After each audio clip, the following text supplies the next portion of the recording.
நம்ம கதை தான் சொல்ல போகிறோம். அந்த கதை பிடிச்சி நான் மட்டும் லைக் அண்ட் சப்ஸ்கிரைப் போடுங்க. வாங்க எத்தனை பேருக்கு பிடிக்குதுன்னு பார்க்கலாம்.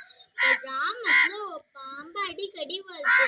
அந்த பாம்பு எல்லாரும் டிஸ்டர்ப் பண்ணினே இருக்கு. எல்லாரும் பயன்படுத்தினே இருக்கு.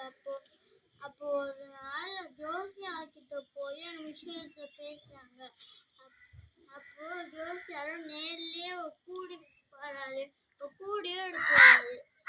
அப்போ டைமுக்கு அந்த பாம்பும் வருது.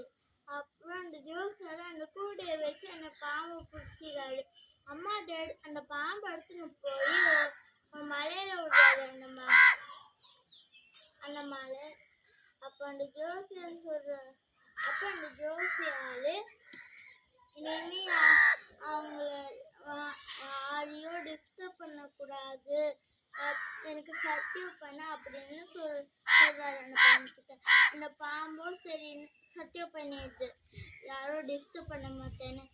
அப்புறம் கிராமத்துல எல்லாருமே அந்த பாம்புக்கு இடத்த கண்டுபிடிச்சி வந்து அந்த பாம்பை அடிச்சு போட்டு, எங்களெல்லாம் எவ்வளோ டிஸ்டர்ப் பண்ணியிருக்கேன் சொல்லி அடிச்சு போட்டு போயிடுறாங்க.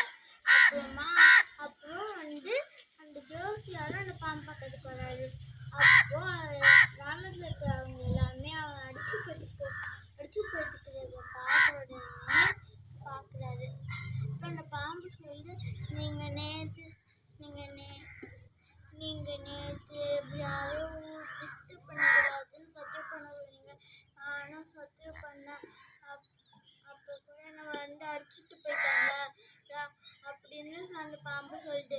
அப்புறம் அந்த ஜோசியாரும் கவலைப்படுறாரு.